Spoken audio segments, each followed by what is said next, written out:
உங்க பையன் எப்படி சார் இருக்கான் அப்படின்னு விசாரிச்சார் ஒருத்தர். அவன் என்ன சார், எதை சொன்னாலும் காதுல வாங்க மாட்டேங்கிறான், அவன் பாட்டுக்கு போறான் வர்றான் அப்படின்னு சொல்லி அழுத்துக்கிட்டார் அப்பா. பெரியவங்க சொல்றத சின்ன பிள்ளைங்க கேட்கறது இல்லைங்கிறது ஒரு குறை. பெரியவங்க சொல்றது சின்ன பிள்ளைங்க காதலியே விழறது இல்லைங்கிறது ஒரு குறை. இது கொஞ்சம் சீரியஸான விஷயம், கவனிச்சு பார்க்கணும். ஒரு குழந்தைக்கு காது சரியா கேக்குதா இல்லையா அப்படிங்கறத நாம தான் கவனிச்சு பார்த்து கண்டுபிடிக்கணும். அதுவா நம்ம கிட்ட தவழ்ந்து வந்து, அப்பா எனக்கு காது கேட்கல, அழைச்சிட்டு போங்க டாக்டர் கிட்ட அப்படின்னு எல்லாம் சொல்லிட்டு இருக்காது. அது சரி, ஒரு குழந்தைக்கு காது சரிவர கேக்குதா இல்லையா அப்படிங்கறத முன்கூட்டியே நாம தெரிஞ்சுக்கிறது எப்படி? அதுக்கு சில வழி இருக்கு. உங்க குழந்தைய கொஞ்சம் அப்படி கவனிச்சு பாருங்க. அடிக்கடி ஜலதோஷம், காதுல அரிப்பு ஏற்படுதா, மூக்கு விரிவாகவும், அப்புறம் டான்சில், அடினாய்டு சத அழற்சி, இது மாதிரி ஏதாவது இருக்கா, வாயிலிருந்து எச்சில் ஒழுகுதா, குழந்தை வாயினால சுவாசிக்குதா, பற்கள் முன்னாடி தள்ளி வளருதா, இதெல்லாம் அதுக்கு அறிகுறி. அப்புறம் இந்த V, P, T, F, DH இப்படி இந்த ஒலிகள் சேர்ந்த வார்த்தைகளை குழந்தை சரியா புரிஞ்சுக்காது. இப்போ உதாரணத்துக்கு பட்டுன்னு சொல்லு குழந்தை அப்படின்னீங்கன்னா அது கட்டுன்னு சொல்லும். அதாவது பட்டு சவுண்டை அதால புரிஞ்சுக்க முடியல. அப்புறம் உங்க குழந்தை உங்களை உறக்க பேச சொல்றானா, அடிக்கடி கேள்வி கேட்கறானா, சாப்பிடுறப்போ கவனம் இல்லாம இருக்கானா, படிப்புல போதுமான முன்னேற்றம் இல்லையா, வகுப்புல சரியா கவனிக்கிறது இல்லையா, இப்படிலாம் இருந்தா ஆரம்பத்திலேயே டாக்டர் கிட்ட அழைச்சிட்டு போய் சிகிச்சையை ஆரம்பிச்சுடலாம், குணப்படுத்தி போடலாம். குழந்தைக்கு காது சரியா கேட்கலன்னா நீங்க செய்ய வேண்டியது என்ன தெரியுமா? அவனுக்கு காது கேட்கலங்கிறதுக்காக அவன் முன்னாடி சத்தம் போட்டு பேசக்கூடாது. மெதுவா சீரா பேசணும், அவனை பார்த்து பேசணும். உங்க உதட்டு அசைவுகள் அவனுக்கு உதவும், அதை பார்த்தே புரிஞ்சுக்குவான். நீங்க வாயில வெத்தலை பாக்கு போட்டுக்கிட்டோ புகை பிடிச்சிக்கிட்டோ பேசக்கூடாது. அப்படி பேசினா அவனால அந்த உச்சரிப்பை சரியா புரிஞ்சுக்க முடியாது. ஒரு வார்த்தையை சொல்றீங்க, அவனுக்கு புரியல அப்படின்னா அதே வார்த்தையை மறுபடியும் சொல்லணும். அவனுக்கு நீங்க முதல்ல சொன்ன வார்த்தை புரியலன்னு நினைச்சுக்கிட்டு மறுபடியும் திருப்பி சொல்றப்போ அதே அர்த்தம் வரக்கூடிய வேற வார்த்தையை சொல்லக்கூடாது. இப்படிலாம் நடந்துகிட்டா அவனுக்கு மன திடத்தை ஏற்படுத்த முடியும். இல்லைன்னா அவனுக்கு தாழ்வு மனப்பான்மை வந்துடும். குழந்தைக்கு காது கோளாறுன்னா ஆரம்பத்திலேயே டாக்டர் கிட்ட அழைச்சிட்டு போனா போதும், குணப்படுத்தி விடலாம். அப்புறம் பார்த்துக்கலாமே அப்படின்னு அலட்சியமா இருந்துட்டாதான் கஷ்டம். சில பேர் கோபத்துல சின்ன பிள்ளைங்க காதை பிடிச்சி திருகிறது உண்டு. இது ரொம்ப தப்பு. காது கையோட வந்துட்டா என்ன பண்றது? ஒரு வேடிக்கை கதை, அது கதை தான், நிஜமா நடந்தது இல்லை, அது மாதிரி நடக்கவும் நடக்காது. ஒரு வேடிக்கைக்காக சொல்லப்படுற கதை. அதாவது ஒரு வீட்டில் அப்பா அம்மாவை பார்த்து சொல்லிட்டு இருக்கார், இதை பாரு, நாளைக்கு காலையில என்னை சீக்கிரம் எழுப்பி விட்டுரு, நான் செங்கல்பட்டு வரைக்கும் போயிட்டு வர வேண்டியிருக்கு அப்படின்னாராம். இத அவங்க பையன் காதுல வாங்கிட்டு இருக்கான். அப்பாவுக்கு சிரமம் வேண்டாமே அப்படின்னு நினைச்சு அவனே காலையில யாருக்கும் தெரியாம எழுந்திருச்சு புறப்பட்டு செங்கல்பட்டுக்கு போட்டான். சாயந்தரமா திரும்பி வந்தான். அப்பா பையனை காணாம அலமோதிக்கிட்டு இருக்கிறார். சாயந்தரமா பையனை பார்த்ததும் எங்கடா போயிட்டு வந்தேன்னு கேட்டார் கோவமா. செங்கல்பட்டுக்கு போயிட்டு வந்தேப்பா, நீ வீணா அலைய வேண்டாமேன்னு அப்படின்னா. எதுக்கடா போனேன்னு அதட்டினார்.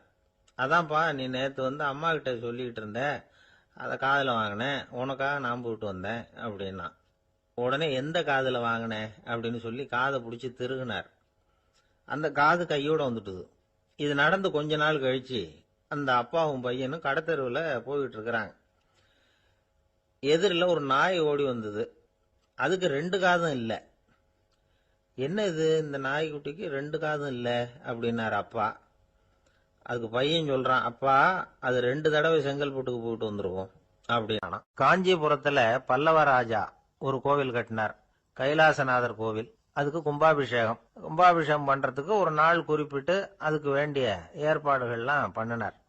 முதல் காரியமா கடவுளை வேண்டிக்கிட்டார், நீங்க இந்த கும்பாபிஷேகத்துக்கு நேரில் கலந்துக்கணும்னார். கடவுள் அந்த ராஜா கனவுல வந்தார். நீ கும்பாபிஷேகம் வச்சிருக்கிற அதே நாள்ல அதே நேரத்துல எனக்கு இன்னொரு ஊர்ல ஒரு கும்பாபிஷேகம் இருக்குது, அதுக்கு போக வேண்டியிருக்கு. அதாவது திருநின்ற ஊர்ல என்னுடைய பக்தர் ஒருத்தர் அவரும் ஒரு கோயில் கட்டி கும்பாபிஷேகம் செய்கிறார். நான் அதுக்கு போக வேண்டியிருக்கு, அதனால உன்னுடைய தேதியை நீ மாத்தி வச்சுக்கோ அப்படின்னார். கடவுள் தான் எங்கேயும் இருக்கிறவராச்சே, அவர் நினைச்சா 2 இடத்துலயும் இருந்து கோயில் கும்பாபிஷேகத்தை நடத்த முடியாதா? ஏன் அப்படி செய்யல? அது ஒரு முக்கியமான காரணத்துக்காகத்தான். திருநின்ற ஊர்ல இருந்த பூசலாருங்கிற அந்த அடியாரின் பெருமையை இந்த உலகத்துக்கு எடுத்து காட்டணுங்கிறதுக்காகத்தான் கடவுள் அந்த ராஜா கிட்ட அப்படி சொன்னார். சரி, அந்த அடியார் அப்படி என்னதான் பெருசா கோயில் கட்டி விட்டார்? ராஜா கட்டின கோயிலை விட பெருசா? அவர் கட்டினது கருங்கல்லாலேயோ மண்ணாலேயோ மரத்தாலேயோ இல்ல. அவர் கட்டின கோயில் வேற மாதிரி. அது மனசால கட்டின கோயில், மனசுக்குள்ள இருக்கிற கோவில், மனக்கோவில். அந்த அடியார் தன்னோட மனசுக்குள்ள மாசக்கணக்கா ஒவ்வொரு கல்லா சேர்த்து கட்டின கோவில். இந்த விஷயம் ராஜாவுக்கு தெரியாது. அவர் என்ன நினைச்சுட்டாரு, அது நாம கட்டின கற்கோயிலை விட ரொம்ப பெருசா இருக்கும் போல இருக்கு அப்படின்னு நினைச்சுட்டாரு. சரி, அப்பேற்பட்ட அந்த கோயிலை தரிசனம் பண்ணிவிட்டு வருவோம் அப்படின்னு நினைச்சு ராஜா திருநின்ற ஊருக்கு போறார். அங்க போய் பார்த்தா கோயிலையும் காணும், ஒன்னையும் காணும். கடைசியில பூசலார் கட்டின மனக்கோவில் தான் அதுங்கிறத அவர் புரிஞ்சுக்கிறார். உடனே அந்த அடியாரின் காலில் விழுந்து வணங்குறார். அவரோ, இது மனசால முயன்ற கோவில், இதுக்கு இத்தனை பெருமையா அப்படின்னு ஆச்சரியப்படுறார். இதுல ஆச்சரியப்படுறதுக்கு ஒண்ணும் இல்ல. ஆண்டவன் விரும்புறது அகபக்தியை தவிர புற தோற்றங்களே அல்ல. இத நாம புரிஞ்சுக்கிட்டோம்னா நமக்குள்ள எந்த வேறுபாடுகளும் வர்றதுக்கு வழியே இல்லை. இன்னொரு ராஜா இருந்தார். அவரு ஆண்டவனுக்கு படைக்கிறதுக்காக ஒரு தார் நல்ல செவ்வாழை பழமா எடுத்துக்கிட்டு போகணும்னு நினைச்சார். அதனால முத நாளே அதை வாங்கிட்டு வர சொன்னார் வேலைக்காரங்கிட்ட. வேலைக்காரன் போனா கடத்தெருவில் ஒரு தார் பழம் வாங்கினா. வர்ற வழியில அவன் குடிசை. அப்படியே எட்டி பார்த்துட்டு போவோமேன்னு நினைச்சான். போனான். அங்க இவனோட குழந்தை பாவம் பசியால கத்திக்கிட்டு இருக்கு. இவன் பார்த்தான், இவ்வளவு பெரிய தாரில் ஒரு 2 பழம் எடுத்தா தெரியவா போகுது அப்படின்னு நினைச்சு ஒரு 2 பழத்தை பிச்சு அந்த குழந்தைகிட்ட கொடுத்தான்.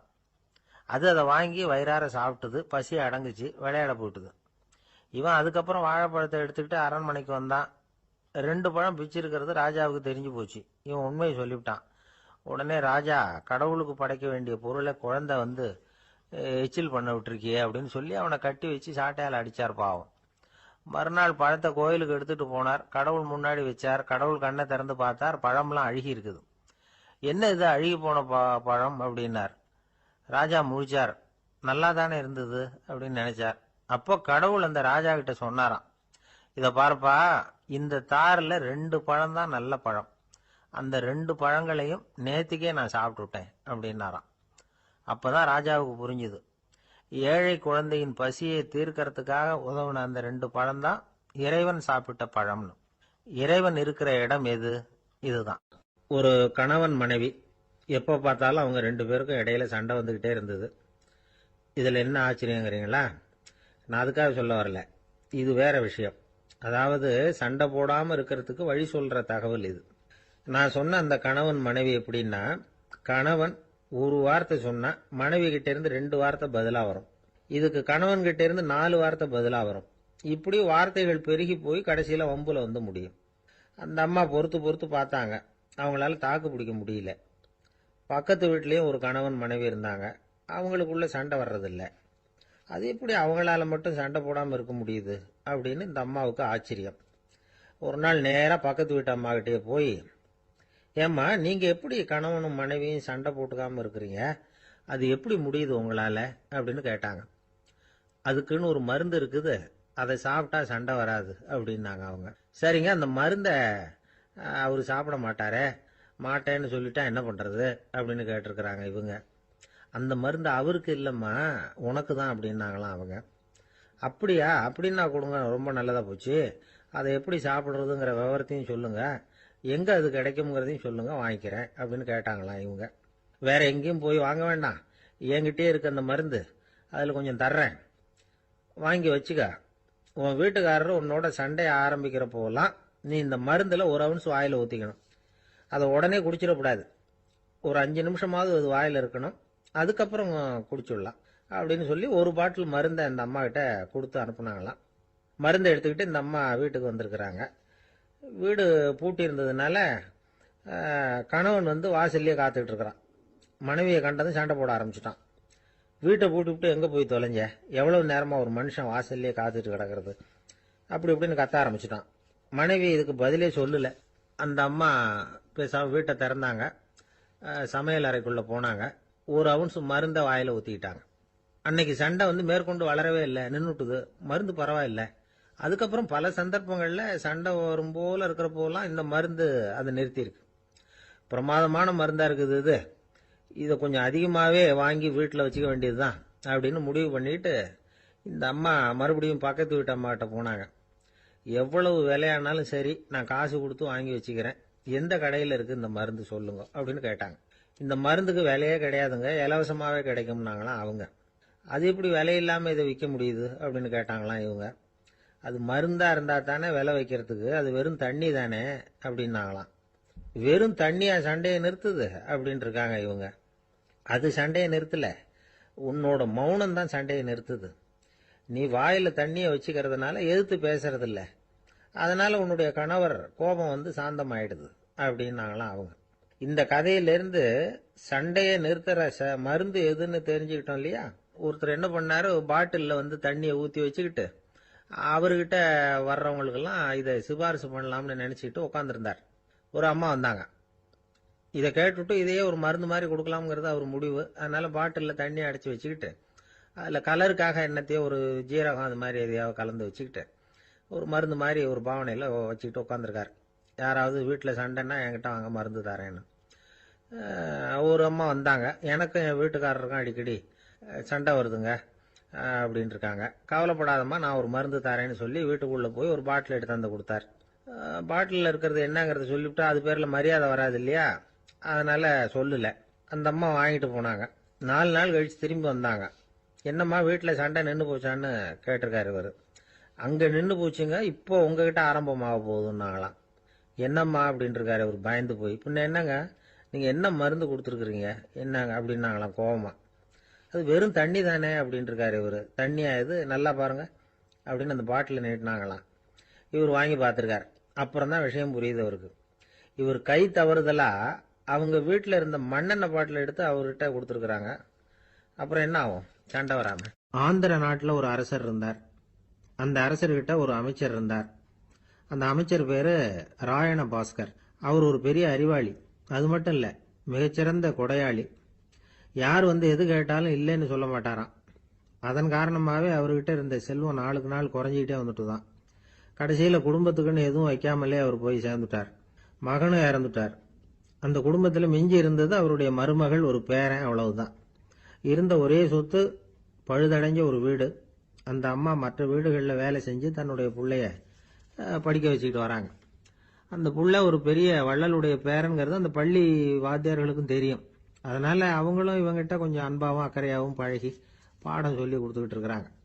ஒரு நாள் ஒரு புகழ்பெற்ற கவிஞர் ஒருத்தர் அந்த பள்ளிக்கூடத்துக்கு வந்திருக்கிறார். ஆசிரியர்கள்கிட்ட பேசிக்கிட்டு இருந்தப்ப ஒரு செய்தியை சொன்னாராம். ராயண பாஸ்கருங்கிற வள்ளல் எனக்கு நிறைய உதவிகள் செஞ்சிருக்கார், என்னை பாராட்டி பரிசுகள்லாம் கொடுத்துருக்கிறார். அந்த வள்ளல் வாழ்ந்த கிராமத்தை பார்க்கணுங்கிறதுக்காக தான் இப்போ இங்கே வந்திருக்கிறேன் அப்படின்னாராம். ஆசிரியர் உடனே இந்த பையனை கூப்பிட்டு, இதை பாருங்க, இவன் யாரு தெரியுமா, நீங்க குறிப்பிடுகிற அந்த வள்ளலின் பேரன் அப்படின்னு அறிமுகப்படுத்தினாராம். கவிஞரின் கண்கள்ல ஆனந்த கண்ணீர். அந்த பரவச நிலையிலேயே அந்த வள்ளலை பற்றி கவி பாட ஆரம்பிச்சுட்டாராம். இந்த சின்ன பையன் அதை கேட்டிருக்கிறான். உடனே என்ன பண்ணான் தெரியுமோ, தன் கையில் அணிஞ்சிருந்த ஒரு பொன் வளையல கழட்டி அந்த கவிஞருக்கு பரிசா கொடுத்துட்டானாம். எல்லாருக்கும் ஆச்சரியம். தாத்தா இருக்கும் நிலையில கொடுத்தார், பேரன் இல்லாத நிலையிலையும் கொடுக்குறான். பையனை எல்லாரும் பாராட்டினாங்களாம். இருந்தாலும் அவனுக்குள்ள ஒரு பயம் எதுவும் ஆரம்பமாச்சு. பள்ளிக்கூடம் விட்டு வீட்டுக்கு வரும்பொழுது அந்த பயம் இன்னும் அதிகமாயிட்டுது. அம்மா என்ன சொல்லுவாங்களோ தெரியலையே, ஏதோ திடீர்னு தோணிச்சு வளையல கழட்டி கொடுக்கணும்னு கொடுத்துட்டோம். குடும்பம் இருக்கிற நிலையில இப்படி நான் செஞ்சது தப்பா, வீட்டு செலவுக்கே அம்மா எவ்வளவு கஷ்டப்படுறாங்க, வீட்டுக்கு போனதும் என்ன நடக்குமோ தெரியலையே அப்படின்னு நினைச்சு பயந்துகிட்டே அவன் வீட்டுக்குள்ள அடி எடுத்து வைக்கிறான். அம்மா கூப்பிட்டு சாப்பாடு போட்டாங்க. அவங்க கண்ணில் படக்கூடாதுங்கிறதுக்காக ஒரு கையை பின்னாடி மறைச்சிக்கிட்டே இருந்தான். அம்மா இதை கவனிச்சுட்டாங்க. ஏய், உன் கையை ஏன் அப்படி வச்சிருக்கிற, உன் கைக்கு என்னாச்சு, ஏதாவது அடிபட்டு போச்சா அப்படின்னு கேட்டுக்கிட்டே கையை எடுத்து பார்க்குறாங்க. வளையல காணலை. வளையல் எங்க அப்படின்னு கேட்குறாங்க. இவன் தயங்கிக்கிட்டே நடந்ததை சொல்கிறான். அதை கேட்டதும் அந்த அம்மாவோட முகம் கோபத்தால் சவுந்து போச்சான். முட்டாளே, என்ன காரியம் பண்ண அப்படின்னு கன்னத்தில் அரைஞ்சிட்டாங்களாம். அம்மா, என்னை அடிக்காத, ஏதோ தெரியாமல் தப்பு பண்ணிட்டேன் அப்படின்னு இருக்கான். மகனே, வளையல கொடுத்ததுக்காக நான் உன்னை அடிக்கலை அப்படிங்க, பின்ன எதுக்கு அடிச்சேன்னு கேட்டிருக்கான். உன் பாட்டனார் ஒரு பெரிய வள்ளல், அவர் எதையும் பாதி வேலையா செய்யறதில்ல. அவருடைய பேரை நீ அரைகுறை வேலை செஞ்சுட்டு வந்திருக்கிற அப்படின்னாங்களாம். என்னம்மா சொல்றேன் இருக்கான். நீ ஒரே ஒரு வளையல மட்டும்தானே கழட்டி கொடுத்துருக்குற. கொடுக்கறதா இருந்தா ரெண்டையும் சேர்த்துல கொடுத்துருக்கணும். அதுதானே உங்க தாத்தாவுக்கு பெருமை அப்படின்னாங்களாம். அம்மா தெரியாம இப்படி செஞ்சுட்டேன், உங்ககிட்டயும் அரை வாங்கிட்டேன் அப்படி இப்படின்னு அவன் சொல்லியிருக்கிறான். இப்போ அம்மா கொஞ்சம் இருங்க, அந்த கவிஞர் இன்னைக்கு நம்ம ஊர்ல தான் தங்கி இருப்பார். நாளைக்கு காலையில தான் அவர் வந்து எங்க இருக்காருன்னு விசாரிச்சு இன்னொரு வளையலையும் கொடுத்துட்றேன் அப்படின்னு இருக்கான். மகனே, நல்ல செயல்களை எல்லாம் நாளைக்குன்னு ஒத்தி போடாத. நாளைக்கு என்ன நடக்குங்கிறது யாருக்கு தெரியும்? இப்பவே போ, எங்க இருக்காருன்னு பாரு அப்படின்னு இருக்காங்க. மகன் புறப்பட்டான். பள்ளி ஆசிரியர்கிட்ட போய் கேட்டானா அந்த கவிஞர் எங்க இருக்காருன்னு. அவர் சொன்னாராம். உடனே போய் அவர் இருக்கிற இடத்துல கதவை தட்டியிருக்கான். ராத்திரி நேரத்தில் இவனை கண்டதும் அவருக்கு ரொம்ப ஆச்சரியம். இவன் இன்னொரு கை வளையலையும் எடுத்து நீட்டியிருக்கான். அவர் திகைச்சு போய் நிற்கிறார். அவரால் என்ன பண்றதுன்னே தெரியல. ஆனந்த கண்ணீர். இது வந்து பெரியவர்கள் கூற கேட்ட ஒரு வரலாறு. இன்னைக்கு இப்படிப்பட்டவங்களை பார்க்க முடியுமா? வறுமை வந்து வள்ளல் தன்மையை ஒன்று செய்து விடாதுங்கிறதுக்கு இது ஒரு உதாரணம். ஒருத்தன் இன்னொருத்தனை பார்த்து கேட்டானா, எங்க தாத்தா உங்க தாத்தாவுக்கு 100 ரூபா கடன் கொடுத்துருக்கிறார், அதை எப்போ திருப்பி கொடுக்க போறேன்னு.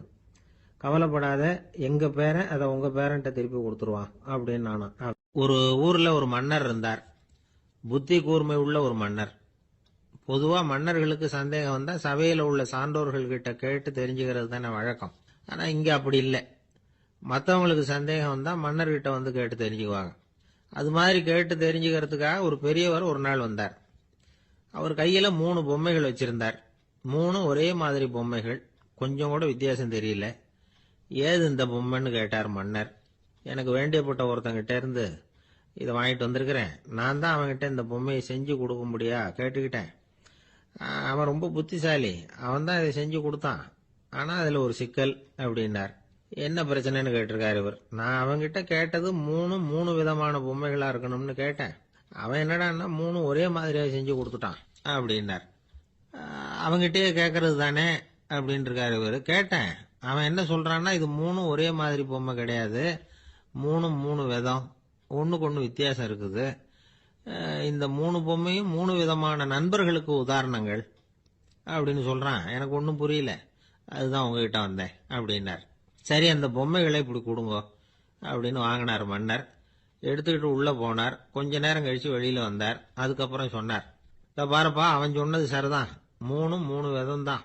இது இருக்குதே முதல் பொம்மை, இது வந்து உத்தமமான நண்பனுக்கு உதாரணம்.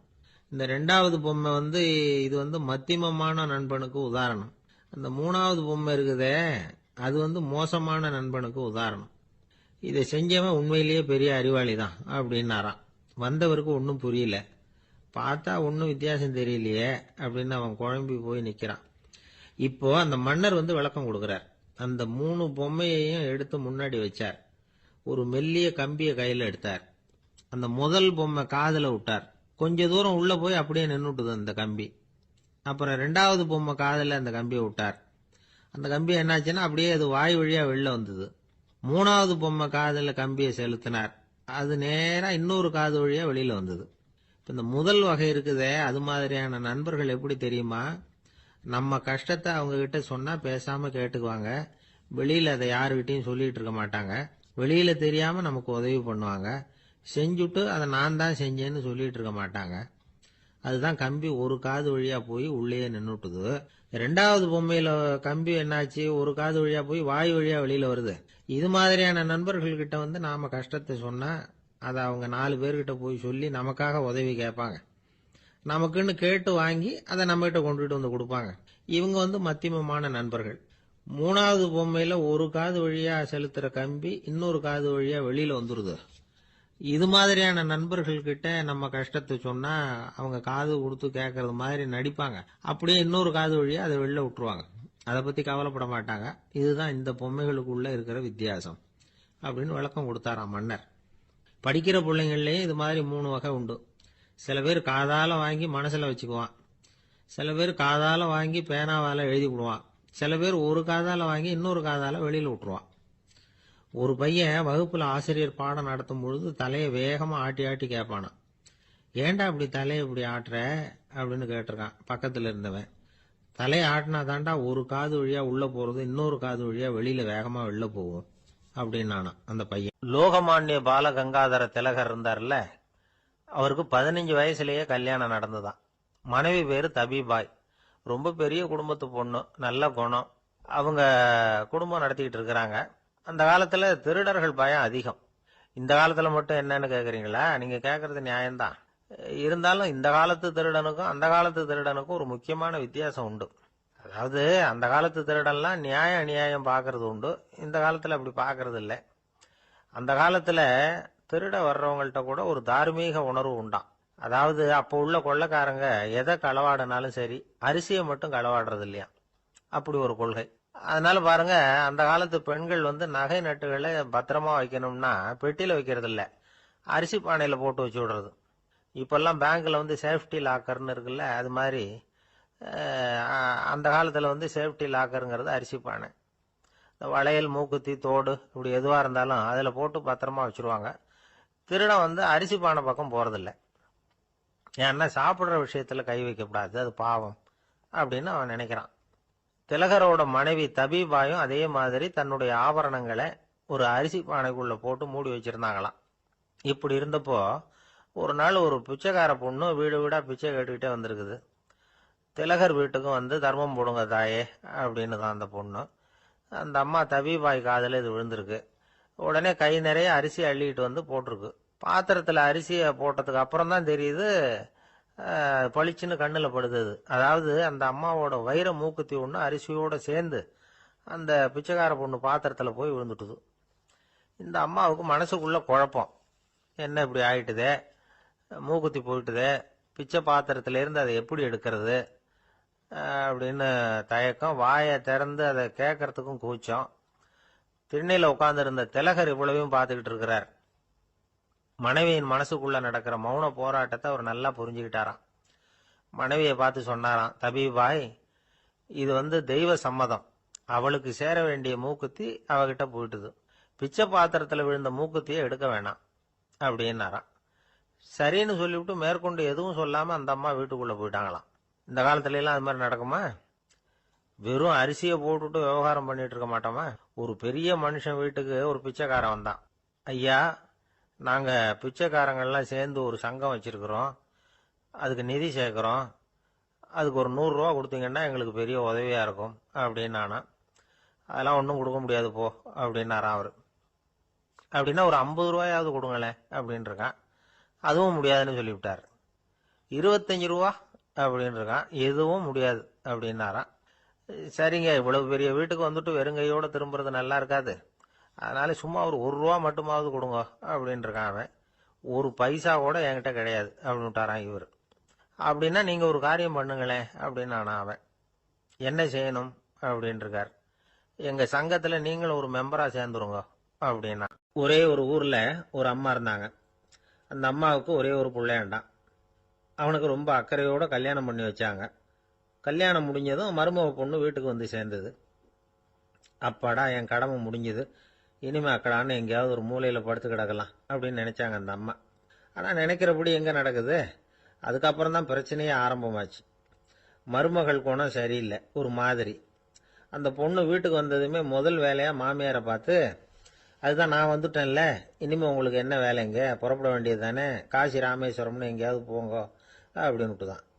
மாமியாரை பார்த்தாங்க, கொஞ்சம் யோசனை பண்ணாங்க. இந்த பாருமா, நீ இப்படி சொல்றதுக்கு முன்னாடியே வீட்டை விட்டு புறப்படணுங்கிற முடிவுக்கு நான் வந்துட்டேன். வீட்டை மட்டும் இல்ல, இந்த உலகத்தை விட்டே கூட போறதுக்கு தயாரா இருக்கிறேன். ஆனா ஒரே ஒரு விஷயத்துக்காக என் உயிரை கையில பிடிச்சிக்கிட்டு இருக்கிறேன் அப்படின்னாங்களாம். என்ன விஷயம்னு கேட்டது இந்த மருமக பொண்ணு. வேற ஒண்ணும் இல்ல, என் பிள்ளைக்கு கல்யாணம் பண்ணி வச்சுட்டேன், ஒரு பேர புள்ள பிறந்து அதை என் கண்ணால பாத்துட்டேன்னா நான் எங்க வேணும்னாலும் போறதுக்கு தயாரா இருக்கிறேன் அப்படின்னாங்களாம் அந்த மாமியார். மாமியார் இப்படி சொல்றதுலயும் நியாயம் இருக்கிறதாக பட்டுது அந்த பொண்ணுக்கு. சரி, அப்படியே இருந்து பார்த்துட்டு போகலாம் அப்படின்னு அனுமதி கொடுத்தது. கொஞ்ச காலத்துல ஒரு பேரன் பிறந்தான். அந்த அம்மாவும் பேரனை கண்ணால பார்த்துட்டாங்க. சரி, பேரனை பார்த்தாச்சுல, இனிமே புறப்பட வேண்டியது தானே அப்படின்னது மருமக பொண்ணு.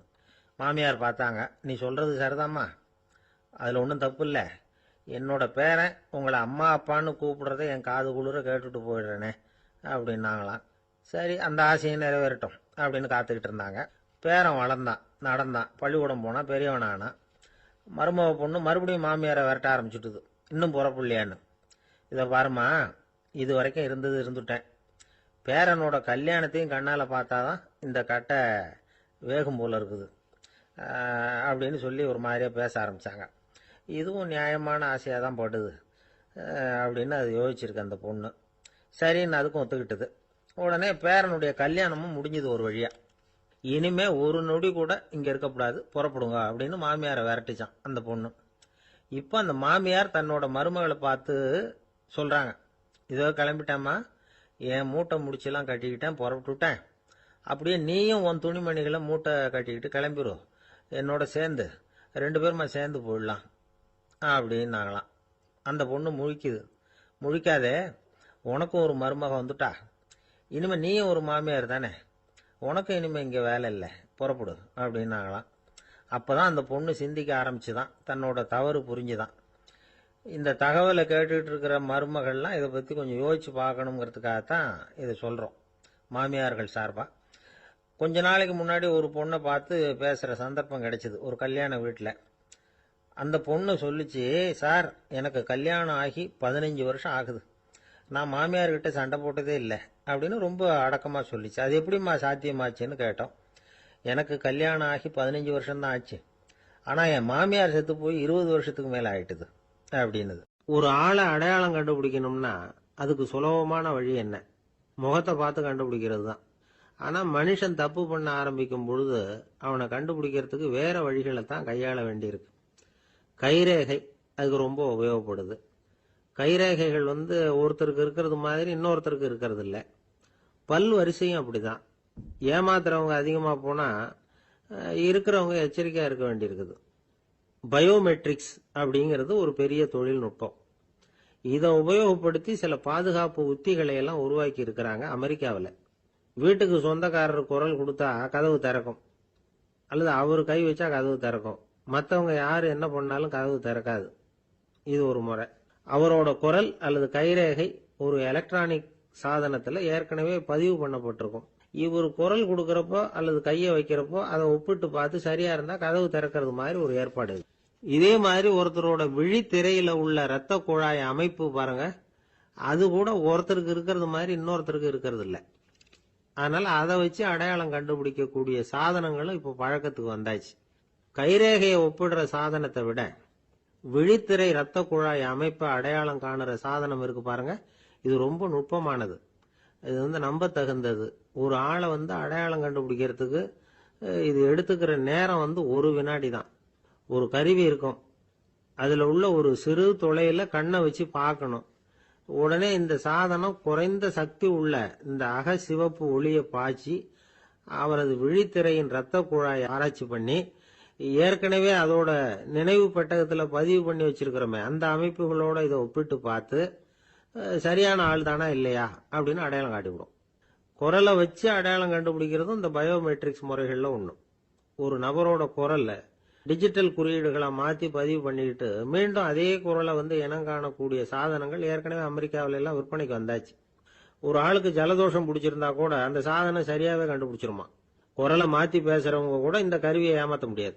இதை ஆஸ்பத்திரிகள், வங்கிகள்ல உள்ள இரும்பு பெட்டக காப்பறைகள் இங்கெல்லாம் உபயோகப்படுத்தலாம். குழந்தைகள் உள்ள இடங்களுக்கு இது ரொம்ப உபயோகப்படும். கதவு பூட்டிக்கிட்டுதுன்னு வச்சுக்கோங்க, கதவை திறக்கிறதுக்கு சாவி உபயோகப்படுத்த தெரியாத குழந்தைகள் குரல் எழுப்பிய கதவை திறந்துட முடியும். எதிர்காலத்தில் இந்த பயோமெட்ரிக்ஸ் முறை இன்னும் பல ஆச்சரியங்களை ஏற்படுத்தும் அப்படின்னு எதிர்பார்க்கறாங்க. ஸ்டியரிங்கை தொட்டதுமே காரு ஸ்டார்ட் ஆயிடும், சாவி வேண்டியதில்லை. காரு சொந்தக்காரரை தொட்டாதான் ஸ்டார்ட் ஆகும், வேற யாராவது தொட்டா ஸ்டார்ட் ஆகாது. ஒரு மனுஷனோட நடை, அவர் டைப்ரைட்டரை தொடுகிற விதம், இதையெல்லாம் வச்சு கூட ஆளை அடையாளம் காணக்கூடிய தொழில்நுட்பம் வரலாம். என்னதான் தொழில்நுட்பம் வளரட்டும், குடும்பத்துக்குள்ள நடக்கிற திருட்டுகளை கண்டுபிடிக்கிறது ரொம்ப கஷ்டம். ஒரு வீட்டுல பெட்டியில இருந்த பணம் காணாம போச்சு, வீட்டுக்காரரோ அல்லது பையனோ தான் எடுத்திருக்கணும். பெட்டியை திறந்து பார்த்தா அந்த வீட்டுக்காரம்மா, இதுல இருந்து பணத்தை எடுத்தது நிச்சயமா என் வீட்டுக்காரரு தான் அப்படின்னு சொல்ல முடியல அவங்களால. யோசிச்சாங்க, என்னம்மா இப்படி யோசிக்கிறீங்களேன்னு கேட்டிருக்காங்க. நிச்சயமா இந்த பணத்தை எடுத்தது என் வீட்டுக்காரர் இல்லை அப்படின்னு உறுதியா சொல்லிவிட்டாங்க அந்த அம்மா. இது கேட்டவங்களுக்கு ரொம்ப ஆச்சரியமா இருந்தது, அந்த வீட்டுக்காரருக்கு இது ரொம்ப பெருமையா இருந்தது. அது எப்படி அவ்வளவு கரெக்டா சொல்றீங்க அப்படின்னு கேட்டிருக்கிறாங்க. அப்போ அந்த அம்மா சொல்லிச்சான், பெட்டியில வந்து இன்னும் கொஞ்சம் பணம் மிச்சம் இருக்குது. இவர் எடுத்திருந்தாருன்னா அப்படி மிச்சம் வச்சிருக்க மாட்டார். அதனால தான் அப்படி சொன்னேன் அப்படின்னாங்க. எனக்கு வாழ்க்கையே வெறுத்து போச்சு சார் அப்படின்னு சொல்லிட்டு ஒருத்தர் வந்தார். வந்து கொஞ்ச நேரம் பேசினதுக்கு அப்புறம் அவர் அப்படி சொல்லியிருந்தா அதுல ஒரு அர்த்தம் இருந்திருக்கும். வர்றதுக்கு முன்னாடியே வாழ்க்கை வெறுத்து போச்சுன்னு சொல்லிட்டு வர்றார். என்ன சார் விஷயம்னு விசாரிச்சோம். எங்க வீட்டுல தினம் 3 வேளையும் ஒரே மாதிரி சாப்பாடு சார், வித்தியாசமே கிடையாது. இப்படியே 3 மாசமா சாப்பிட்டுக்கிட்டு இருக்கிறேன். அதை விட பட்டினி கிடந்து செத்துடலாம்னு தோணுது அப்படின்னார்.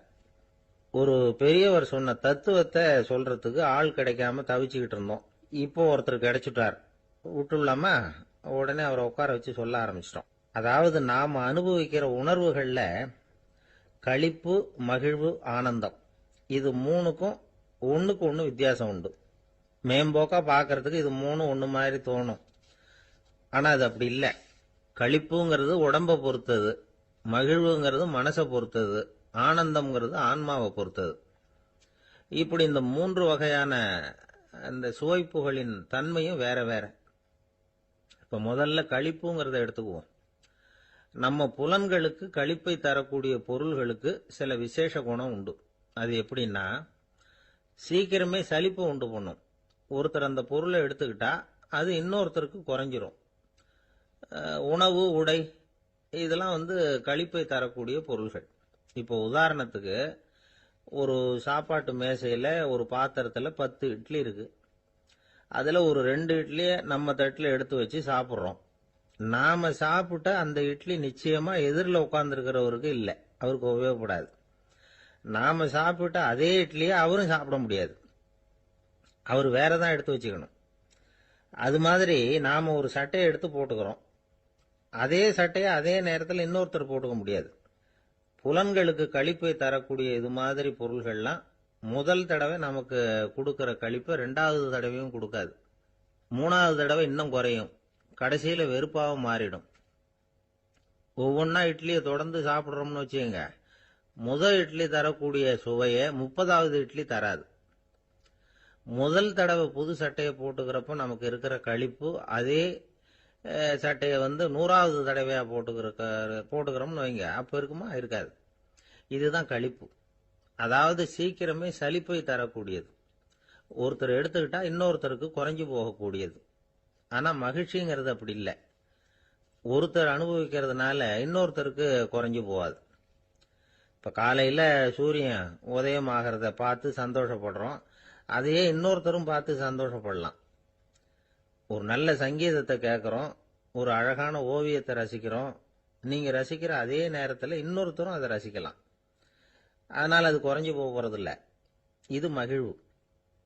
ஆனா ஒண்ணு, ஒரே பாடலை வந்து திரும்ப திரும்ப கேட்டுக்கிட்டு இருந்தா கடைசியில் அலுப்பு தட்டும். அதாவது மகிழ்வுங்கிறது எப்படின்னா, மற்றவங்களோட பகிர்ந்து கொள்றதுனால குறையாது. ஆனா ஒரே பொருள் மீண்டும் மீண்டும் வந்து அனுபவிப்ப தர்றப்போ முதல்ல மகிழ்வு அதிகரிச்சு அதுக்கப்புறம் அது மங்கி மறைஞ்சு போயிடும். இதுதான் அந்த மகிழ்ச்சி, மகிழ்வுங்கிறதுக்கு இலக்கணம். சரி, இப்போ 3வதா சுகம் தரக்கூடிய ஆனந்தம்ங்கிறது எப்படின்னா, இது நமக்கு உள்ளே இருந்து சுரக்கிறது. மனசு வந்து சலனங்கள்ல இருந்து விடுபடுறப்போ இந்த ஆனந்தம் வந்து நமக்கு கிடைக்கும். இது வந்து நிலையான சுகம், ஆத்ம சுகம். களிப்பிலிருந்து மகிழ்வுக்கும், மகிழ்விலிருந்து ஆனந்தத்துக்கும் செல்றது தான் மனிதன் நடத்த வேண்டிய முக்கியமான பயணம். இவ்வளவு விஷயத்தையும் கேட்டுட்டு இந்த காலத்து பையன் ஒருத்தன் வந்தான். சார், இப்போ நீங்க ஒரு சாப்பாட்டு மேசையில ஒரு 10 இட்லி வைக்கிறீங்க, என்ன உட்கார வைங்க, எதிரில் இன்னொருத்தனை வந்து உட்கார வைங்க, நான் வந்து களிப்பு மகிழ்வுலாம் தாண்டி நேரடியா ஆனந்தத்துக்கு பயணம் பண்ணி காட்டுறேன் அப்படின்னா. ஒன்னும் புரியல அவன் சொன்னது. அது எப்படி, என்ன பண்ணுவ நீ அப்படின்னு சொல்லி கேட்டோம் ஆச்சரியமா. 2 இட்லி சாப்பிட்டா தானே சார் களிப்பு, நான் 10 இட்லியும் மொத்தமா சாப்பிட்டுருவேன், அடுத்தவனுக்கு எதுவும் கிடைக்காது, அவனுக்கு கிடைக்காதபடி நாமே சாப்பிட்டுறோம்ல, அதுதானே நமக்கு ஆனந்தம் அப்படின்னு அதுக்கு ஒரு விளக்கம் சொல்றான். காதுங்கிறது எப்பவும் திறந்தே இருக்கக்கூடிய ஒண்ணு தானே. சில பேர் பேசிக்கிட்டே இருப்பாங்க, நாமும் கேட்டுக்கிட்டே தான் இருப்போம். அவர் என்ன சொன்னாரு திருப்பி சொல்லு அப்படின்னு சொன்னா சொல்ல தெரியாது. காது சரியா கேட்டாலும் நாம பேசுறத மற்றவங்க சரியா கேட்கறாங்களா அப்படிங்கிறது சந்தேகம்தான். இந்த சந்தர்ப்பத்தில் ஒரு உண்மையை நாம புரிஞ்சுக்கணும். அதாவது என்னன்னா, கேட்பதுங்கிறது வேற, கவனிக்கிறதுங்கிறது வேற. அதாவது கேட்கறதுன்னா அது ஹியரிங், கவனிக்கிறது அப்படின்னா அது லிசனிங். கேட்கறதுங்கிறது தன்னிச்சையா நடக்கக்கூடிய ஒரு செயல். இப்போ ஒரு சாலையில நடந்து போயிட்டு இருக்கிறோம், எவ்வளவோ சத்தம் நம்ம காதுல விழுந்துகிட்டு இருக்கு. கார் போற சத்தம் கேட்குது, பறவை ஒரு மரத்துல இருந்து கத்துது, அந்த சத்தம் கேட்குது. இப்படி நிறைய காதுல விழுந்துகிட்டு இருக்கு. ஆனா கவனிக்கிறதுங்கிறது எப்படின்னா, நம்ம முழு மனசை செலுத்தி உன்னிப்பா கேட்கறது. எத்தனையோ சத்தத்துக்கு நடுவுல தன்னுடைய குழந்தை அழற சத்தத்தை தாய் தெரிஞ்சுக்க முடியுது இல்லையா, அது மாதிரி. விவரம் தெரிஞ்சவங்க எல்லாம் என்ன சொல்றாங்கன்னா, கவனித்தல் அதாவது லிசனிங் அப்படிங்கிற செயல்ல 3 அம்சங்கள் இருக்கிறதாக சொல்றாங்க. அது என்ன 3 அம்சங்கள் அப்படின்னா, முதல்ல காதால கேட்கறது, இது முதல் அம்சம். ரெண்டாவது என்னன்னா கேட்டதை புரிஞ்சுக்கிறது. மூணாவது என்னன்னா என்ன புரிஞ்சுக்கிட்டோம்ங்கிறத தெரிவிக்கிறது, ஃபீட்பேக் அப்படின்னு சொல்ற மாதிரி. ஒரு ஆசிரியர் வகுப்புல பாடம் நடத்திக்கிட்டு இருக்கிறார். வெறுமனே கேட்கிற குழந்தை ஒரு காதால வாங்கி இன்னொரு காதால விட்டுடும். அதாவது கேட்கிற குழந்தை அப்படி செய்யும். ஆனா கவனிக்கிற குழந்தை கேட்டதை புரிஞ்சுக்கும். என்ன புரிஞ்சுக்கிட்டேன்னு கேட்டா பதில் சொல்லும். இதுதான் கேட்கறதுக்கும் கவனிக்கிறதுக்கும் உள்ள வித்தியாசம். ஒரு புள்ளி விவர கணக்கு என்ன சொல்லுது தெரியுமா? ஒரு மனிதன் எழுதுறது மூலமா 6% அறிவை பெருக்கிக்கிறானா, எழுதுறது மூலமா. படிக்கிறது மூலமா 19% அறிவை பெருக்கிக்கிறானா. பேசுறது மூலமா 30% அறிவை பெருக்கிக் கொள்ளுகிறான் அப்படின்னு சொல்றாங்க. ஆனா பாருங்க, கவனிக்கிறது மூலமா 45% அறிவை பெருக்கிக் கொள்ளுகிறான் அப்படிங்கிறது புள்ளி விவரம். அதனால கற்றலின் கேட்டல் நன்று அப்படின்னு சொல்றாங்க இல்லையா, அது இதுதான். அதனால கவனிக்கிறது மூலமா அதிக அறிவை நாம பெருக்கிக் கொள்ள முடியும். கேள்வி ஞானம் தான் ரொம்ப சிறந்தது அப்படிங்கிறார் வள்ளுவர். அதாவது கவனிச்சு கேட்கணும், அதுதான் முக்கியம். மற்றவங்க சொல்றத நல்லா கவனிக்க முடியாதபடிக்கு நாமே சில தடைகளை ஏற்படுத்திக்கிறோம், அல்லது நம்ம அறியாமலே அப்படி ஒரு தடை உண்டாயிடுது. அந்த தடைகளை தாண்டணும் அல்லது தகர்த்து எறியணும் அப்படிங்கிறது பெரியவர்கள் சொல்லுகிற யோசனை. அது என்ன தடைகள் அப்படின்னா, நமக்கு தெரியாத இவர் என்ன சொல்லிட போறார் அப்படிங்கிற நினைப்பு, இது ஒரு தடை. சொல்லி முடிக்கிறதுக்கு முன்னாடியே குறுக்க பேசுறது, மனசு அங்கேயும் இங்கேயும் அலையிறது, இதெல்லாம் தான் தடைகள். ஆசிரியர் பாடம் நடத்துறார் அப்படின்னா மாணவர்கள் அக்கறையா கவனிக்கணும், அப்பதான் பரீட்சையில பாஸ் ஆக முடியும். வீட்டுக்குள்ள கணவன் சொல்றத மனைவி கவனிச்சு கேட்கணும், மனைவி சொல்றத கணவன் கவனிச்சு கேட்கணும், இல்லைன்னா குழப்பமாயிடும். ஒரு அம்மா கோயிலுக்கு போனாங்க, சேலையில ஒரு முடிச்சு போட்டிருந்தாங்க. எதுக்கு சேலையில முடிச்சு போட்டு வச்சிருக்கிறீங்க அப்படின்னு கேட்டாங்க. எங்க வீட்டுக்காரர் ஒரு கடிதத்தை மறக்காம தபால் போட்டியில போட்டுடணும்னு சொன்னார், ஞாபகத்துக்காக முடிச்சு போட்டு வச்சிருக்கிறேன் அப்படின்னாங்க. கடிதத்தை பெட்டியில போட்டுட்டீங்களா அப்படின்னு கேட்டாங்க. அது எப்படிங்க முடியும், அவர் கடிதத்தை என்கிட்ட கொடுக்க மறந்துட்டாரே அப்படின்னாங்களாம். அதனால மறக்கப்படாதுன்னு நினைச்சுக்கிட்டே மறந்து விடுறது, இப்படி ஒரு வாழ்க்கை. அதனால வாழ்க்கையில நமக்கு இருக்கிறது செவிச்செல்வம் ரொம்ப முக்கியமானது. நிறைய கேட்கணும், சொல்றதை விட கேட்கணும், கேட்கறதை விட முக்கியம் கவனிக்கிறது. அப்படி கவனிக்கிறது மூலமா நம்முடைய வாழ்க்கையில வெற்றி பெறணும். அங்க நபிகள் நாயகம் உட்கார்ந்திருக்கிறார். அந்த சமயம் அம்மா அங்க வர்றாங்க. அவங்க கையில திராட்சை பழ கொத்து, அதை கொண்டுகிட்டு நபிகள் கிட்ட கொடுக்கறாங்க. சாப்பிடுங்க அப்படின்னு சொல்லி ரொம்ப அன்பா வேண்டிக்கிறாங்க. நபிகள் நாயகமும் ரொம்ப பிரியமா அதை வாங்கிக்கிட்டார். அதுக்கப்புறம் அதை சாப்பிட ஆரம்பிச்சார். நபிகள் நாயகம் மதீனாவில் தங்கியிருந்தப்போ இது மாதிரி நிறைய பேர் பழங்களையும் தின்பண்டங்களையும் கொண்டுகிட்டு கொடுக்கறது வழக்கம். நபிகள் நாயகம் என்ன பண்ணுவார்னா, அதெல்லாம் வாங்குவார். உடனே பக்கத்தில் இருக்கிற தோழர்கள் எல்லாருக்கும் பகிர்ந்து கொடுப்பார், தானும் சாப்பிடுவார். இதுதான் எப்போதும் வழக்கம். ஆனா இந்த தடவை என்னாச்சு தெரியுமா, அவர் அப்படி பண்ணல. ஒவ்வொரு பழமா எடுத்து தானே சாப்பிட்டுக்கிட்டு இருக்கிறார். அவர் விருப்பமா சாப்பிடுகிற காட்சியை ஆசை தீர பார்த்துக்கிட்டு இருந்தாங்க அந்த வயசான அம்மா, அந்த பழத்தை கொடுத்தவங்க. அவங்களுக்கு ரொம்ப மகிழ்ச்சியா இருந்தது, மன நிறைவா இருந்தது. நாம ஆசையா கொண்டுகிட்டு கொடுக்கிற பழத்தை நபிகள் நாயகம் இவ்வளவு பிரியமா சாப்பிடுறாரே அப்படின்னு நினைச்சு ரொம்ப சந்தோஷப்பட்டாங்க. அதுக்கப்புறம் அங்கிருந்து அவங்க புறப்பட்டு போயிட்டாங்க. இந்த அம்மா போனதுக்கு அப்புறம் பக்கத்துல இருந்த தோழர்கள் பேச ஆரம்பிச்சாங்க. ஏன்னா அவங்களுக்கு சந்தேகம், இன்னைக்கு வித்தியாசமா நடந்துகிட்டாரே அப்படின்னு. அண்ணலே, எது உங்களுக்கு வந்தாலும் எங்க எல்லாருக்கும் கொடுத்துட்டு தான் நீங்க சாப்பிடுவீங்க. இன்னைக்கு மட்டும் நீங்க அப்படி செய்யலையே, எல்லா பழத்தையும் நீங்களே சாப்பிட்டீங்களே, அதுக்கு என்ன காரணம் அப்படின்னு கேட்டாங்க. இப்படி கேட்கறதுனால நாயகம் அதை தப்பா புரிஞ்சுக்க மாட்டார் அப்படிங்கறது அவங்களுக்கு தெரியும். யாரும் எதையும் அவர்கிட்ட கேட்கலாம், அப்படி கேட்கறதுக்கு உரிமை உண்டு. இந்த ஜனநாயக முறைகளுக்கு அவர்கள் கொடுத்த மரியாதை இது. தோழர்களின் கேள்விக்கு நபிகள் பதில் சொல்ல ஆரம்பிச்சார். நண்பர்களே, அந்த அம்மா ரொம்ப பிரியமா அந்த பழங்களை என்கிட்ட கொண்டுகிட்டு வந்து கொடுத்தாங்க.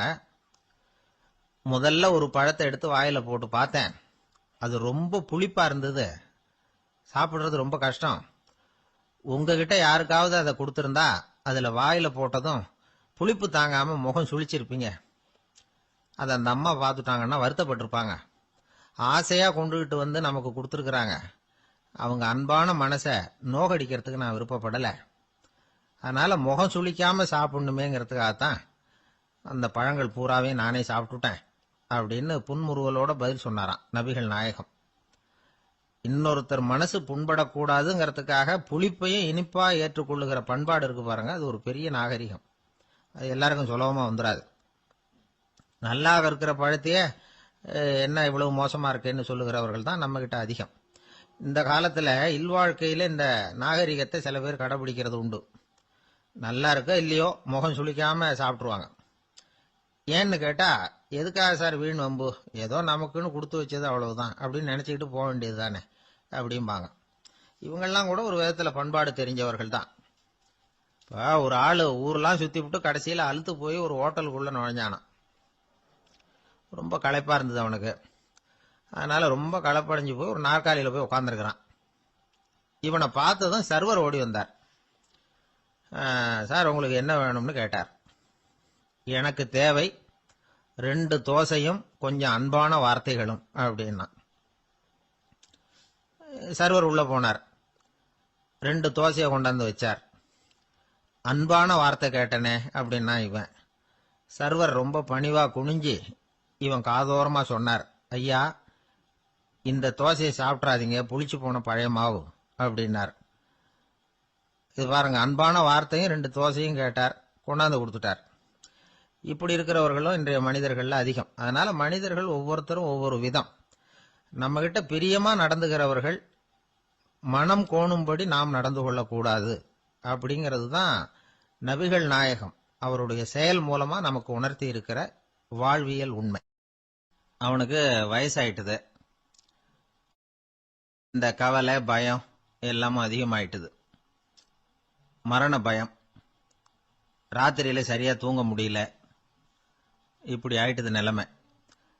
அந்த அரசன் ஏற்கனவே எப்படின்னா போர்க்களங்கள்ல எத்தனையோ பேரை ஓட ஓட விரட்டி இருக்கிறான். இருந்தாலும் இப்ப அந்த துணிச்சல்லாம் எங்கேயோ போயிட்டுது. பேசாம படுத்திருக்கிறான். அப்படியே படுத்தாலும் தான் தூக்கம் வர மாட்டேங்குது. என்ன பண்ணலாம்னு யோசிச்சான் இந்த மன்னன். உடனே எல்லா அமைச்சர்களையும் கூப்பிட்டான். எனக்கு நிம்மதி இல்லை, எதை நினைச்சாலும் பயமா இருக்கு, எனக்கு ஒரு ஆலோசனை சொல்லுங்க அப்படின்னா. என்ன ஆலோசனை வேணும் அப்படின்னு சொல்லி கேட்டாங்க. எனக்கு ஒரு நெருக்கடியான சந்தர்ப்பம் ஏற்பட்டு போச்சுன்னு வச்சுக்கோங்க. அந்த நேரத்துல நீங்க யாருமே என் பக்கத்துல இல்ல ஆலோசனை சொல்றதுக்கு அப்படின்னா, அந்த சமயத்துல எனக்கு உபயோகப்படுற மாதிரி ஒரு வாசகம், பொன்மொழி ஏதாவது சொல்லுங்க. அத நான் என்னுடைய வைர மோதிரத்துக்கு அடியில பதிச்சு வச்சுக்கிறேன் அப்படின்னார். தேவைப்படுறப்ப உதவும் அப்படிங்கறதுனால. அவர் போட்டிருந்த மோதிரமும் அதுக்கு தகுந்த மாதிரியே திறந்து மூடுறது மாதிரி அமைஞ்சிருந்தது. ஏதாவது வாசகம் எழுதுனா உள்ற வச்சுக்கலாம், அதுக்கான வசதி அதுல இருந்தது. அமைச்சர்கள்லாம் யோசனை பண்ணாங்க, இது மாதிரி ராஜா கேட்கிறாரே, என்ன வாசகம், அதாவது பொன்மொழி சொல்லலாம் அப்படின்னு எல்லாரும் யோசனை பண்ணாங்க. ஒருத்தருக்குமே சரியா தோணல, ஒரே குழப்பமா இருந்தது. ஏன்னா நெருக்கடியான சமயத்துல உபயோகப்படுறது மாதிரி ஒரு பொன்மொழி வேணும்னு சொல்லியிருக்கிறார். அப்படி இப்படி யோசிச்சு பார்த்தா ஒண்ணுமே தோணல. எல்லாரும் குழம்பிக்கிட்டு இருந்த நேரத்துல ஒரு பெரியவர் அந்த பக்கமா வந்தார். அவர் சொன்னார், நான் வேணும்னா அதுக்கு பொருத்தமா ஒரு வாக்கியம் சொல்றேன், ஆனா ஒரு நிபந்தனை, அதை யாரும் ரொம்ப ஆர்வம் காரணமா அவசரப்பட்டு படிச்சிடக்கூடாது. அதை ரகசியமா அந்த மோதிரத்துக்குள்ள எழுதி வச்சுக்கணும். எப்பவாவது இக்கட்ல மாட்டிக்கிற சமயத்துல மட்டும் வேற வழியே இல்லை அப்படிங்கிற நிலைமையில மட்டும்தான் அதை திறந்து பார்க்கணும். அப்படி நீங்க இருக்கிறதா இருந்தா நான் அதை சொல்றேன் அப்படின்னாரு அந்த பெரியவர். சரின்னு ஒத்துக்கிட்டாங்க எல்லாரும். அதே மாதிரி அவர் ஒரு வாக்கியத்தை சொன்னார். அவர் சொன்ன வாக்கியத்தை ரகசியமா மோதிரத்துக்குள்ள பதிச்சு மூடியாச்சு. ராஜா அதை விரல்ல மாட்டிக்கிட்டார். கொஞ்ச நாள் ஆச்சு. அந்த ராஜாவுக்கு ஒரு சோதனை வந்தது. என்ன சோதனைன்னா, அடுத்த நாட்டு மன்னன் படையெடுத்துக்கிட்டு வந்துட்டான். அவன் இவர்கிட்ட ஏற்கனவே தோத்து போனவன், ஒரு வெறியில வந்திருக்கிறான். தோற்று போனவன் மறுபடியும் சண்டைக்கு வந்தா எப்படி வருவானோ அப்படி வர்றான். ஒரு வெறியில வந்தான், ஜெயிச்சுட்டான். என்னாச்சு இவரோட நிலைமைன்னா, நாட்டை இழந்துட்டார், எல்லாத்தையும் இழந்துட்டார். கடைசியா ஒரு அடிபட்ட குதிரையில ஏறி தப்பிச்சு போயிட்டார், வேற வழி இல்லைன்னு. பின்னாடி துரத்திக்கிட்டு வராங்க. இவர் ஒரு மலை உச்சிக்கு போயிட்டார். அதுக்கும் அப்பால போக முடியாது, ஏன்னா அந்த பக்கம் பயங்கர பள்ளம். உல்லாச பயணிகள் கண்டு கழிக்கிற இடம் அது. ஆனா இவருக்கு அது சாவு பயணத்தின் வாசல், திரும்பவும் முடியாது. அவ்வளவு குறுகிய பாதை அது, வேற வழியே இல்லை. இந்த நேரம் சூரிய ஒளி மோதிரத்துல பட்டு மின்னிச்சு. உடனே இவருக்கு ஞாபகம் வந்தது. மோதிரத்தை திறந்து படிக்கிறார். அதுல இருந்த வாசகம், இந்த நிலையும் மாறிவிடும், this too will pass away. அவருக்கு ஒரு தைரியம் வந்தது. பின்னாடி வந்தவங்களும் திசை மாறி வேற எங்கேயோ தேடி போயிட்டாங்க. அவங்க விரட்டிக்கிட்டு வரலன்னா இவ்வளவு அழகான ஒரு இடம் இருக்கிறதே எனக்கு தெரியாம போயிருக்குமேன்னு நினைச்சார். இவ்வளவு அழகை ரசிக்கிறதுக்காக ஒரு நாட்டையே கூட இழக்கலாம்னு தோணுச்சு அவருக்கு. அமைதியா அந்த அழகை ரசிச்சார். எதிரிகள்லாம் எங்கேயோ போயிட்டாங்க. மன்னர் நாடு திரும்பினார். மறுபடியும் படைகளை திரட்டினார். கொஞ்ச நாள்ல படை எடுத்துக்கிட்டு போனார். யாருகிட்ட தோத்து போனாரோ அவரையே வெற்றி கண்டு திரும்பி வர்றார். வரவேற்பு விழா பிரமாவப்படுது. ஆடல் பாடல் கோலாகலம். இதை பார்த்ததும் அந்த ராஜாவுக்கு தலகால புரியல. நம்மளை இனிமே யாராலையும் ஜெயிக்க முடியாதுன்னு நினைச்சார். அகம்பாவம் லேசா எட்டி பார்த்தது. இப்ப மறுபடியும் சூரிய ஒளிப்பட்டு மோதிரம் மின்னிச்சு. அதை திறந்து மறுபடியும் படிக்கிறார். இந்த நிலைமையும் மாறிவிடும், this too will pass away. அவ்வளவுதான். அவர் மனசு அடங்க ஆரம்பிச்சுட்டுது, ஆணவம் போயிட்டுது. இதுல இருந்து நாம தெரிஞ்சுக்க வேண்டியது என்னன்னா, எந்த சூழ்நிலையிலையும் நாம கவலைப்பட வேண்டியதில்லை. ஏன்னா இங்க எதுவுமே நிரந்தரம் இல்லை. அந்த ராஜா மாதிரியே நம்ம ஆளு ஒருத்தன் ஒரு மோதிரம் போட்டிருந்தான். அதுக்குள்ள அவன் எழுதி வச்சிருந்த வாசகம், எதுக்கும் கவலைப்படாதே அப்படிங்கிறது தான்.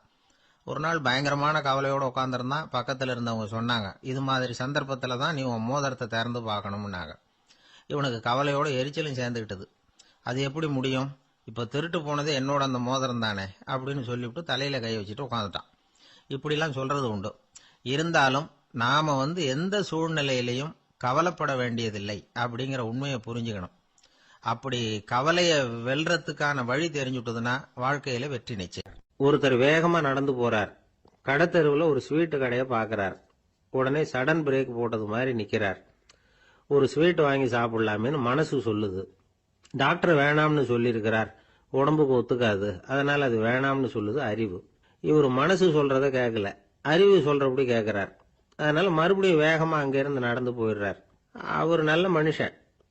மனுஷனுக்கு அறிவும் இருக்குது, உணர்ச்சியும் இருக்குது. எதுக்கு எடுத்தாலும் உணர்ச்சி வசப்பட்டுக்கிட்டு இருக்கக்கூடாது, அறிவு வசத்துல நாம இருக்கணும். அப்பதான் நாம நல்லபடியா வாழ முடியும். இல்லைன்னா அவஸ்தை தான். மகாபாரதத்துல சந்தனுன்னு சொல்லி ஒரு அரசன் வர்றான். அவன் ஒரு சமயம் அறிவு வசப்படாம உணர்ச்சி வசப்படுறான். அதாவது ஒரு நாள் கங்கை கரையில ஒரு அழகான பொண்ணை பாக்குறான். இவனுடைய மனசு அவகிட்ட போயிடுது.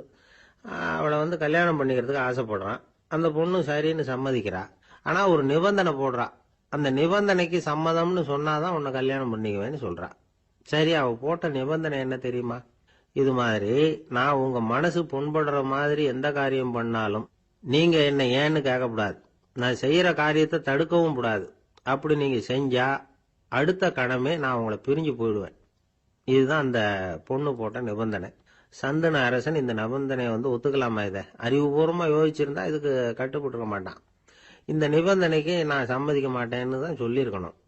ஆனா அவன் அந்த நேரத்துல உணர்ச்சி வசத்துல இருந்தான். அதனால நீ என்ன சொன்னாலும் சரின்னு ஒத்துக்கிட்டான். அவன் கல்யாணம் பண்ணிக்கிட்டான். இதனால என்ன ஆச்சு? 7 பச்சை இளம் குழந்தைகளை பிறந்த உடனே அவ கங்கையில தூக்கி எறிஞ்சி கொல்லக்கூடிய கோர காட்சிய இவன் ஒண்ணு பின்னாடி ஒன்னா பார்க்க வேண்டியதா போச்சு. கடைசியில 8வது குழந்தை பிறந்ததுன்னு தான் அவனுடைய அறிவு மேலோங்குது. அந்த கொடிய செயலை தடுத்து நிறுத்துறான். அந்த 8வது குழந்தை தான் பின்னாடி பீஷ்மர் ஆகிறார். ஒரு பக்தி பிரசங்கத்துல ஒரு பேச்சாளர் இந்த விஷயத்தை சொல்லிவிட்டு இன்னொரு விஷயமும் சொன்னார். அது என்னன்னா, சந்தனு மன்னன் அறிவுக்கும் உணர்ச்சிக்கும் நடுவில் அகப்பட்டு தவிச்சதுனால அவன் வம்சத்துல வந்த கௌரவர்கள் உணர்ச்சி வசப்பட்டாங்க, பாண்டவர்கள் அறிவு வசப்பட்டாங்க அப்படின்னு சொன்னார். மனுஷனுக்கு உணர்ச்சியை விட அறிவு மேலோங்கி இருக்கணுங்கிறது சரிதான். ஆனால் அந்த அறிவை எப்படி உபயோகப்படுத்துறோம்ங்கிறது முக்கியம்.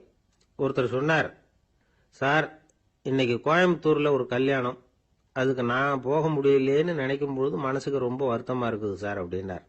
ரொம்ப உணர்ச்சி வசப்பட்டார். அதுக்காக கவலைப்படாதீங்க சார், ஒரு வாழ்த்து தந்தி கொடுத்துருங்களேன் அப்படின்னார் இன்னொருத்தர்.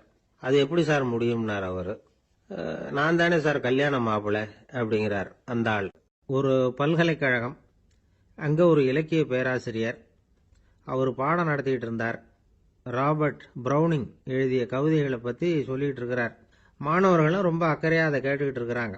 ஒரு குறிப்பிட்ட கவிதையை பத்தி சொல்லும் பொழுது அந்த பேராசிரியருக்கே ஒரு சந்தேகம். அதாவது அந்த கவிதையின் சரியான அர்த்தம் என்னங்கிறதுல சந்தேகம். பேராசிரியர் யோசனை பண்ணார். அந்த கவிதையை முழுசா புரிஞ்சுக்க முடியல.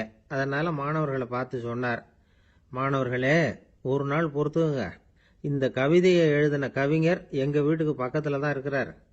இன்னைக்கு சாயந்தரம் நான் அவரை நேர்லயே போய் பார்க்கறேன், பார்த்து இதுக்கு என்னங்க அர்த்தம்னு கேட்டுட்டு வந்துடுறேன், அதுக்கப்புறம் உங்ககிட்ட சொல்றேன் அப்படின்னாராம்.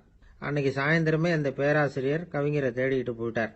கவிஞர் அவங்க வீட்டில் அவர் பாட்டு உட்காந்துருந்தாராம். இவர் போய் அவர் முன்னாடி உட்காந்தார். அப்புறம் கேட்டார், ஐயா அந்த கவிதையின் முழு பொருள் என்னன்னு தெரிஞ்சுட்டு போறதுக்காக வந்திருக்கிறேன் அப்படின்னாராம். எந்த கவிதை அப்படின்னாராம் அவரு. இவர் அந்த கவிதையை சொல்லியிருக்கார். கவிஞர் கொஞ்சம் யோசனை பண்ணிவிட்டு அப்புறம் சொன்னாராம், பேராசிரியரே நீங்க கொஞ்சம் தாமதமா வந்துட்டீங்கன்னாராம். இவருக்கு ஒன்றும் புரியல. நீங்க என்ன சொல்றீங்க, நான் தாமதமா வந்துட்டேன்னா? நீங்க தான் உயிரோடு இருக்கிறீங்களே, அப்படி இருக்கும்பொழுது நான் தாமதமா வந்துட்டேன்னா அது எப்படி அப்படின்னு இவர் குழம்பி இருக்கிறார். இப்ப கவிஞர் சொன்னாராம், ஐயா நான் உயிரோட இருக்கிறேன்னா இல்லையாங்கிறது முக்கியம் இல்லை, நான் அந்த கவிதை வரிகளை எழுதினப்போ 2 பேருக்கு அதோட அர்த்தம் தெரிஞ்சிருந்தது, இப்போ ஒரே ஒருத்தருக்கு தான் அதோட அர்த்தம் தெரியும் அப்படின்னாராம். பேராசிரியர் யோசனை பண்ணியிருக்கார். அப்படின்னா அந்த ஒருத்தர் கவிஞர் ராபர்ட் பிரௌனிங்கை தவிர வேற யாரா இருக்க முடியும்? இவர் தான் அப்படிங்கிறத அவர் மனசுல நினைச்சுக்கிட்டார். அதனால சொன்னார், ஐயா நான் தாமதமா வரல, அந்த கவிதையின் பொருள் என்ன அது சொல்லுங்கன்னார். பேராசிரியரே நான் சொல்றது உங்களுக்கு புரியலன்னு நினைக்கிறேன். நான் இந்த வரிகள் எழுதினப்போ 2 பேருக்கு அதோட அர்த்தம் தெரிஞ்சிருந்தது. அந்த 2 பேர் யாருன்னா, ஒருத்தர் ராபர்ட் பிரௌனிங், அதாவது நான், இன்னொருத்தர் கடவுள். இப்போ அது கடவுளுக்கு மட்டும்தான் தெரியும். நானே இதை பத்தி பல தடவை யோசனை பண்ணி பார்த்தேன். இது ரொம்ப அழகானது, ஆனாலும் ரொம்ப வழுக்கலானது. அதை பிடிச்சிட்டோம்னு நினைச்சிட்டு இருக்கும் பொழுதே காத்து மாதிரி அது உங்ககிட்ட இருந்து ஓடி போயிடுது.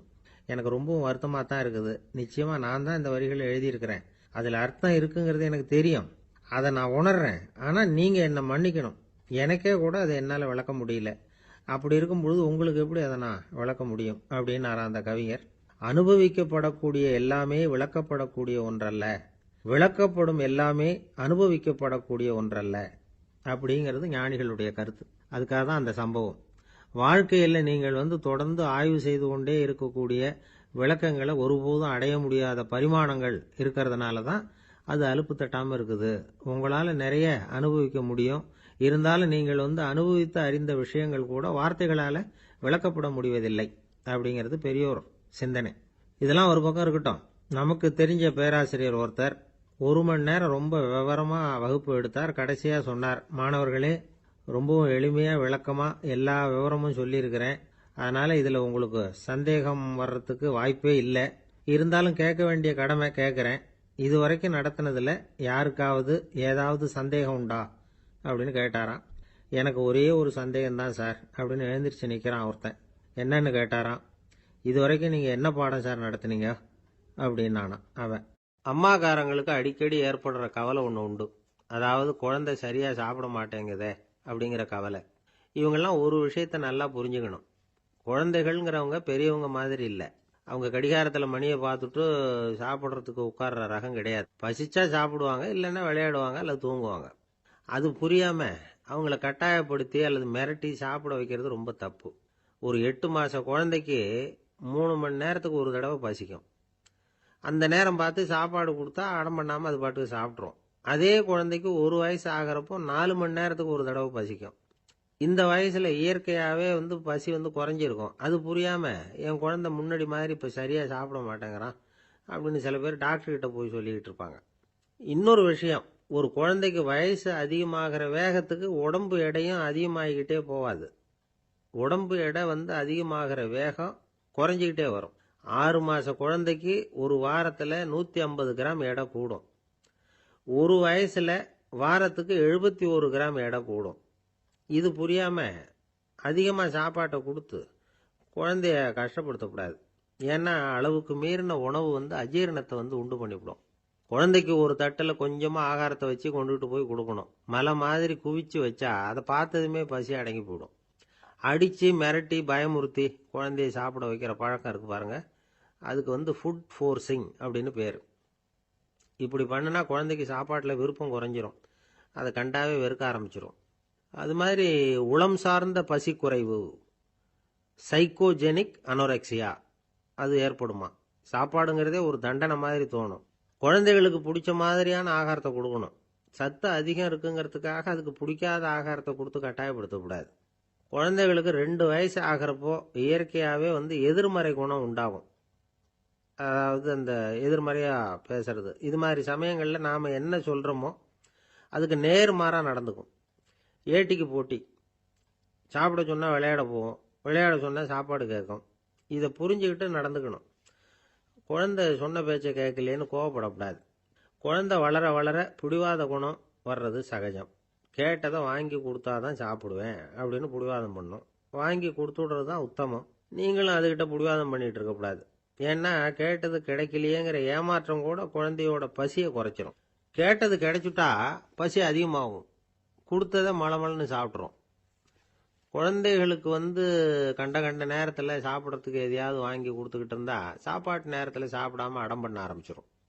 பள்ளிக்கூடம் போகிற பிள்ளைங்க காலை உணவை சரியாக சாப்பிட மாட்டாங்க. அச்சம், அவசரம், பரபரப்பு இதெல்லாம் தான் காரணம். பள்ளிக்கு புறப்படுறதுக்கு ஒரு 3/4 மணி நேரத்துக்கு முன்னாடியே சாப்பாடு போட்டுருங்க, அது சரியாக போடும்.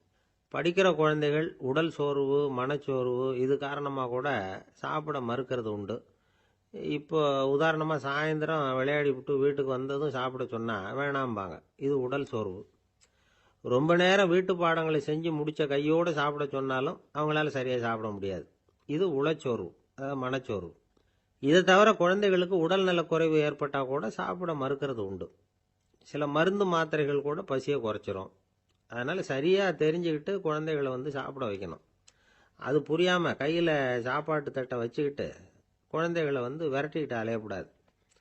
ஒரு சின்ன பையன் சொன்னான், எங்கள் அம்மா சாப்பாடு போடுறது தெரிஞ்சா நான் உடனே வீட்டை விட்டு வெளியில் ஓடி போடுவேன் அப்படின்னா. ஏன் அப்படி பண்ணுறேன்னு கேட்டோம். எங்கள் அப்பா கூட அது மாதிரி தான் சார் பண்ணுவார் அப்படிங்கிறான். பந்திக்கு முந்தர ஆசாமிகள் நம்மள பல பேர் உண்டு. அப்படி முந்தறதுக்கு கூட முயற்சி பண்ணுறவங்க நிறைய பேர் இருக்கிறாங்க. இதில் என்ன ஒரு விஷயம்னா, பந்திக்கு முந்தறது கூட தப்பு இல்லை. ஆனால் அப்படி ஒரு விருந்தில் ஆளாக போய் உட்காந்து சாப்பிட்டா கூட வெளியில் வர்றப்ப என்ன பெரிய விருந்து வச்சுட்டான், சாம்பாரில் உப்பு இல்லை, ரசத்தில் காரம் இல்லை அப்படின்னு குறை சொல்லிகிட்டே வர்றது இருக்கு பாருங்க, அது சரியில்லை, நாகரிகமும் இல்லை. கல்யாண பத்திரிகையில் என்ன போட்டிருக்குது, என் பொண்ணுக்கும் இன்னார் பையனுக்கும் கல்யாணம், எல்லாரும் குடும்பத்தோடு வந்திருந்து மணமக்களை ஆசீர்வதிக்கணும், இப்படி தானே போட்டிருக்கோம். குடும்பத்தோடு விருந்து சாப்பிட்டு சாப்பாடு எப்படி இருக்குன்னு அபிப்பிராயம் சொல்லிவிட்டு போங்க அப்படின்னா போட்டிருக்கு கல்யாண பத்திரிகையில். ஒருத்தர் வீட்டு விசேஷத்துக்கு போயிருக்கோம்னா எவ்வளவோ அசௌகரியங்கள் நமக்கு ஏற்படலாம். ஏராளமான கூட்டம் வந்திருக்கும். எல்லாரையும் அவங்க தனித்தனியாக கவனிச்சிக்கிட்டு இருக்க முடியாது. நாம தான் அனுசரித்து நடந்துக்கணும். நாமளாக போய் வாழ்த்த வேண்டியவங்களை வாழ்த்தி விட்டு சேரணும். அதை விட்டுட்டு பத்திரிக்கை கொடுத்தானேன்னு போனேன், கவனிப்பே சரியில்லை அப்படின்னு புலம்பிக்கிட்டு இருக்கக்கூடாது. ஒரு விருந்துக்கு போனால் அங்கே எப்படி நடந்துக்கணும் அப்படிங்கிறத பற்றி கூட அனுபவசாலிகள் சில விவரங்கள்லாம் சொல்லியிருக்கிறாங்க. இந்த காலத்தில் கல்யாணம், பிறந்த நாள், அது இதுன்னு நிறைய விருந்துகள் நடக்குது. அதெல்லாம் எதுக்காக? மனித உறவுகளை வளர்த்துக்கிறதுக்காக தான், வேற எதுக்கு? ஒரு விருந்துக்கு போனால் அமைதியாக பொறுமையாக போய் உட்காரணும்.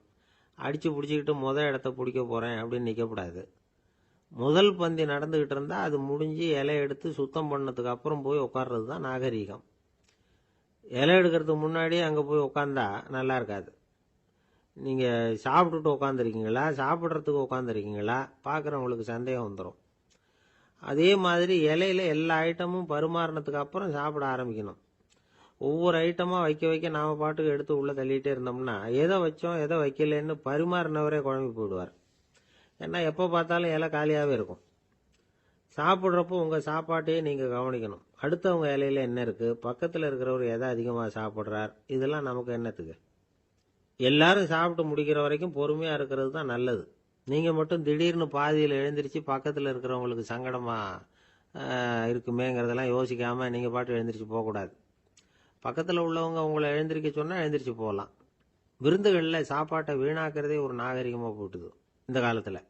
சாப்பாட்டுக்கே கஷ்டப்பட்டுக்கிட்டு பல பேர் இந்த உலகத்தில் இருக்கிறப்போ சாப்பாட்டை வீணாக்கிறது எவ்வளவு பெரிய மோசங்கிறத நினைச்சு பார்க்கணும். வேணுங்கிற அளவுக்கு கேட்டு வாங்கி சாப்பிட்றது தான் முறை. விருந்தில் இந்த பஃபே அப்படின்னு சொல்லி ஒரு முறை சொல்றாங்கல்ல, அதாவது உணவு வகைகளை எல்லாம் பொதுவாக ஒரு இடத்துல வச்சுடுறது, நமக்கு தேவையானதை நாமே எடுத்து ஒரு தட்டில் போட்டுக்கிட்டு சாப்பிட வேண்டியது. இதுல கூட சில பேர் தேவைக்கு அதிகமாக எடுத்து போட்டுக்கிட்டு வீணாக்குறாங்க. சில சமயம் கடைசியா சாப்பிட போறவங்களுக்கு எல்லா ஐட்டமும் கிடைக்காம போகலாம். அதை போய் பெருசு பண்ணிட்டு இருக்கக்கூடாது.